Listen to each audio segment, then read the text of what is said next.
Welcome to the deep dive. Today we're getting tactical. We're moving past the theory because you sent us some really detailed strategic blueprints, specifically from sundry.com, and asked us to get into the nuts and bolts. That's right. We are going to engineer a system to hit that, let's be honest, ambitious 2.0 grams per kilogram protein target. And that 2.0 G kilogram number, it's probably the single most important dietary marker for the people listening to this. It's not just for elite athletes anymore. Right. For the executive, for anyone focused on longevity, that kind of aggressive protein intake is, well, it's becoming biologically mandatory to fight something we call anabolic resistance. Okay, let's pause right there because that's the whole foundation, isn't it? Why this number even matters. What exactly is anabolic resistance? It's, feel of it like your muscle building receptors just getting a little duller over time. Okay.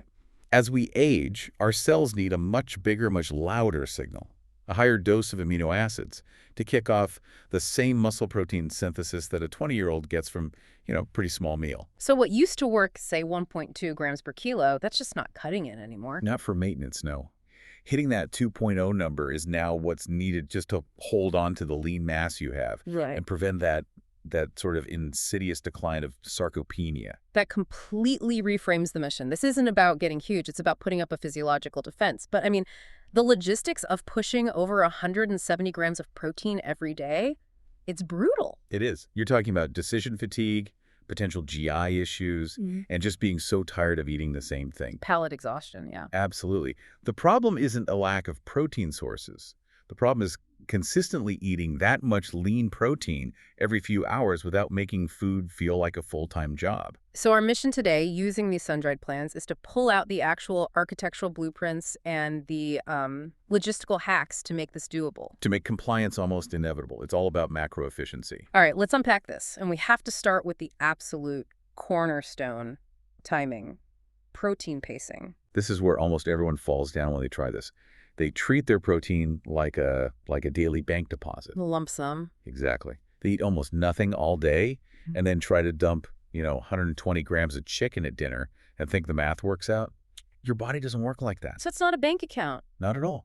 To get that biological return on investment, you have to drip feed it meticulously. And this is where the source material gets into the science of the refractory period. This idea is why that huge dinner is just, well, metabolically inefficient. What's happening in the muscle there? It's actually a protective mechanism. When you eat a big chunk of protein, muscle protein synthesis, MPS, it spikes. It's great. Your body's building. Right. But then after that peak, the muscle becomes temporarily refractory. It's basically unresponsive to any more amino acids for a few hours. So if I eat a 100-gram steak, I get that initial spike from the first, 20 or 30 grams? The rest of it is just... Well, wasted. For immediate muscle repair, yes. It's a waste of that anabolic signal. That extra protein gets oxidized for energy or processed for storage. It's not going toward rebuilding muscle. Which means the only way to get another spike is to wait. You have to wait. 3 to 4 hours is the sweet spot. Then you introduce another fresh protein bolus. And that dictates the schedule. The sun-dried plans mandate, 4 to 5 separate meals? 4 to 5 discrete feeding opportunities, yeah. Yeah. Spaced about 3 to 4 hours apart. Those are your operational boluses. It's just enough time for the muscle to become responsive again, but not so long that you start going catabolic. Precisely. And the biggest failure point you see, the one the blueprint highlights, is the morning. Oh, by far. Yeah. People wake up after an 8-hour fast, a catabolic state, and what do? They grab toast, cereal, a bagel. Make it carbs. Make it carbs. And they effectively just extend that catabolic state for another few hours. The mandate is crystal clear. Front load the day. Get 40 grams of protein in immediately to shut down catabolism. 40 grams! That's non-negotiable. Yeah. It is. You have to start the day with that strong amino acid signal. Otherwise, you're just playing catch up and you'll never win. Okay, let's get into the menu architecture itself because they lay out two really distinct paths: the high-efficiency omnivore and the plant-forward transition. The omnivore plan is built for higher volume, so it's targeting close to 180 grams. It does that using what they call lean levers. Lean levers. Foods with an elite protein-to-calorie ratio. Maximum protein, minimal caloric cost. The plant-forward plan targets a little lower, maybe 160 grams, because you're dealing with more volume and the complexities of bioavailability. So let's talk about that first critical meal in the omnivore plan, the anabolic breakfast, the muscle scramble. The target is 42 grams of protein, I mean, how is a busy person supposed to stomach that much food at 6:30 in the morning? And that's the elegance of the architecture. It's not just, a pile of eggs. The build is very specific. It's 2 whole eggs for the healthy fats and nutrients. Okay. But then you add 240 milliliters of liquid egg whites. That's where the volume of pure protein comes from, plus some veggies. Ah, I see. So if you tried to get 42 grams from whole eggs alone, you'd be eating, what, 6 or 7 of them? At least. And the fat content would be through the roof. The calories would be a disaster for the rest of your day. This hybrid approach gives you all the protein without that lipid overhead. That's smart. Okay, so moving past breakfast, they talk about a mid-morning stabilizer. Right. This is about managing the clock. They suggest a big bowl of Greek yogurt, about 340 grams of the non-fat kind. That's a huge portion. And the reason is the type of protein, isn't it? It's not just whey. Exactly. It's loaded with casein, and that's the tactical advantage. Casein forms this sort of gel in your stomach, So it's slow release. a very slow release matrix. It bridges that 3 to 4 hour gap to lunch perfectly, preventing any kind of crash. It's basically a time release supplement that just happens to be yogurt. And then the other non-negotiable, the pre-sleep protocol, the other bookend. This is your overnight anti-catabolic shield. You have about 220 grams of low-fat cottage cheese, or a casein shake. Another casein hit. Another casein hit, around 28 grams. It ensures you have amino acids trickling into your bloodstream all night long, protecting your muscle when you're in that deep 8-hour fast. And for the plan-forward plan, there are adaptations. You mentioned pro oats for breakfast. Yep, protein oats. It's simple. A cup of oats, but you mix in a scoop of whey protein isolate after you cook them. Oh, after. That's a key detail. It's the most important detail. If you mix it in while it's on the heat, the protein denatures, and you get this gritty, clumpy mess. Yeah. Mixing it in off heat keeps it smooth. And they also talk about combining sources, right? Like adding dairy to plant meals. Right, fortifying them. A great example is blending low-fat cottage cheese to make a creamy substitute for mayonnaise in say, a salmon salad. You boost the protein density of the whole meal without just relying on the plants. Okay, let's tackle the biggest friction point. The source material calls it the sheer volume of chewing required. This brings us to a concept they call invisible protein. This is where the real engineering comes in. So many people fail because they just get tired of chewing dry chicken all day. Yep. Invisible protein is the solution. How to increase protein density without actually increasing the visible volume of food. And the first hack, the stealth oatmeal technique, I found this fascinating. Because oatmeal is the classic naked carb, right? Maybe 8 grams of protein. Yeah. The hack is so simple. In the last few minutes of cooking your oats, you just slowly whisk in 200 milliliters of liquid egg whites. And it just disappears. What about the taste? The taste is completely neutral. The heat just coagulates the protein, and it thickens the oatmeal into this amazing, rich, almost custard-like texture.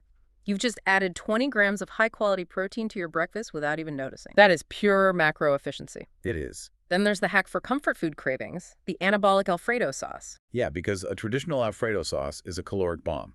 It's all fat and has almost no protein. So this one swaps out the cream. It swaps the heavy cream for low-fat cottage cheese. You blend it with some Parmesan, garlic, herbs until it's perfectly smooth. It emulsifies beautifully. And the protein payoff. You're looking at around 28 grams of protein per cup, mostly slow-digesting casein. It works perfectly as a sauce. It's thick, it coats the pasta, but it's actually helping you hit your protein target instead of blowing your fat budget. And finally, because you can't ignore the demand for something sweet, they have the ice cream dessert. This is crucial for sticking with it long term. It's a full 35-gram protein bolus, but it feels like a treat. You just blend a frozen banana, a scoop of whey protein, and a little almond milk. So it's a dessert that's actually a full-on protein feeding. Exactly. It satisfies that craving while staying perfectly on plan. Of course, none of this works if the fridge is empty. The material really stresses what it calls supply chain management. Inventory is compliance. It's that simple. If you're hungry and you have to think about what to make, you've already lost. And they break the shopping list into 3 categories. The first is category 1, the lean levers. These are your workhorses. Liquid egg whites in bulk, chicken breast, white fish cod, tilapia. Maximum protein, minimum calories. Your go-tos. Category 2, matrix supporters. These add healthy fats and micronutrients, but you have to watch the calories. So whole eggs, salmon, Greek yogurt, and especially that low-fat cottage cheese. And finally, category 3, the anchors. These are your structural components, the high-fiber stuff that adds volume. oats, quinoa, rice, and tons of green veggies like spinach and green beans. If you have all three categories stocked, you never have to make a bad decision. Okay, we have to talk troubleshooting because anyone who tries to jump straight to 2.0 geograms is going to hit two major walls: GI distress and palate fatigue. Let's start with the bloat. The bloat is a shock to the system. It's usually caused by one of two things. Either you increased your protein way too fast, or you're relying on those convenient protein bars. The bars. Why? The sugar alcohols. Many of them use things like sorbitol or maltitol, they're FODMAPes, and they can ferment in your gut and cause a huge amount of gas and bloating. So the fix is procedural? Yes. First, you have to ramp up slowly. Increase your daily protein by only 20 grams per week. Don't go from 80 to 180 overnight. And second. Add a broad-spectrum digestive enzyme, specifically one with protease and pepsin. And what do they do? They help break down the protein, they hydrolyze it, essentially pre-digesting it into smaller amino acid chains. Taking one with your biggest meals just takes a huge load off your digestive system and reduces that discomfort. And the other big one, palate fatigue. You can only eat so much plain chicken breast. It's a guaranteed path to failure.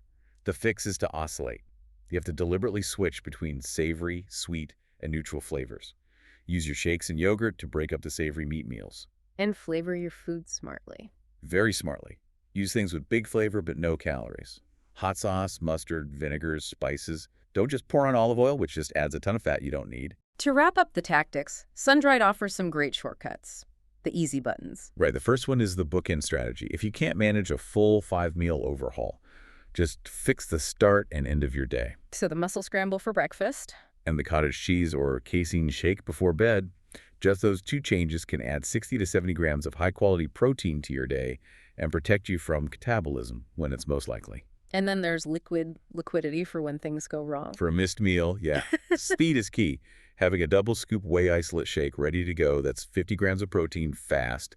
It's a much better tactical decision than skipping a meal or grabbing something from a vending machine. Fast compliance is the best compliance. Absolutely. And finally, batch architecture. The Sunday prep. 45 minutes on a Sunday. Cook a kilo of chicken. Boil 10 eggs. Having those lean levers ready to grab is the firewall that protects you from bad choices during a busy week. Okay, we've distilled the blueprints. Let's do a rapid-fire round of the most actionable tips from the material. Ready? Let's do it. First, bite rule. Eat your protein first. If you start to get full, leave the potatoes, not the steak. No naked carbs. Never eat a carbon apple, toast, without pairing it with a protein partner. Yogurt, eggs, whatever it is. Cottage cheese is king. Understand that it has the best casein to calorie ratio out there. Make it a staple. Hydrate. This is a big one. Processing all that protein creates urea. You have to drink more water than you think you need to help your kidneys flush it out. And my favorite, use a food scale. Estimation is failure. For the first few weeks, you have to weigh your protein sources until you know what 120 grams of chicken actually looks like. That's non-negotiable. This whole deep dive really shows that the 2.0 g-kilogram protocol isn't just about eating more. It's an act of nutritional engineering and relentless execution. It is, and the reward is proportional to that investment. You're building a body that actively resists decline. It's the ultimate insurance policy. So what does this all mean for you listening? We've seen the blueprints, and I think the key quote from the sun-dried material is, "One perfect day means nothing.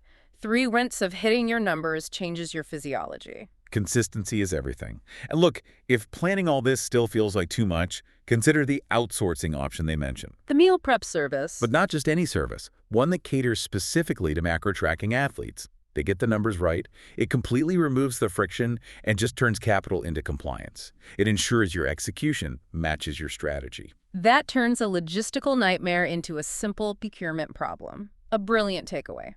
We'd encourage you to try that bookend strategy this week. Just fix breakfast and your pre-sleep meal. Thank you for sharing your sources for this really crucial deep dive.